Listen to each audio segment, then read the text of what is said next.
Aujourd'hui, c'est Mardi Gras et dans de nombreux pays, c'est l'occasion de se déguiser, de faire la fête et de se régaler avec des beignets ou autres gourmandises. Dans les pensées communes, Mardi Gras est surtout associé au carnaval et pourtant, au-delà des costumes colorés et des confettis, cette célébration a des origines bien plus anciennes et plus profondes que ça. Mais alors, c'est quoi Mardi Gras et que fête-t-on vraiment ce jour-là ? Comme beaucoup de fêtes célébrées en France et dans les pays occidentaux, Mardi Gras est à la fois une fête d'origine païenne et chrétienne. En fait, pour comprendre l'histoire de cette fête, il faut remonter à l'Antiquité. Mardi Gras proviendrait des fêtes païennes romaines, qui marquaient la fin de l'hiver avec des banquets, des déguisements et des célébrations où les rôles sociaux étaient parfois inversés.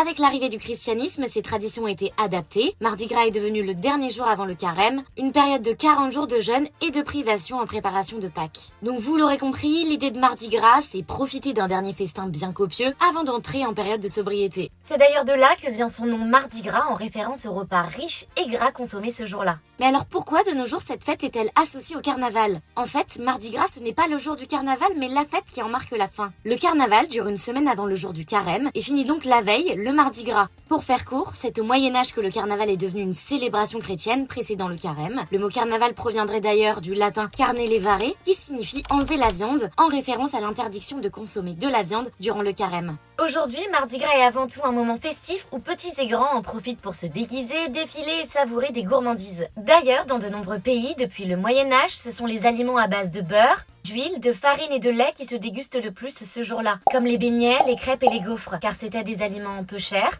que tout le monde avait chez soi et surtout qui tenaient très bien au corps avant le carême.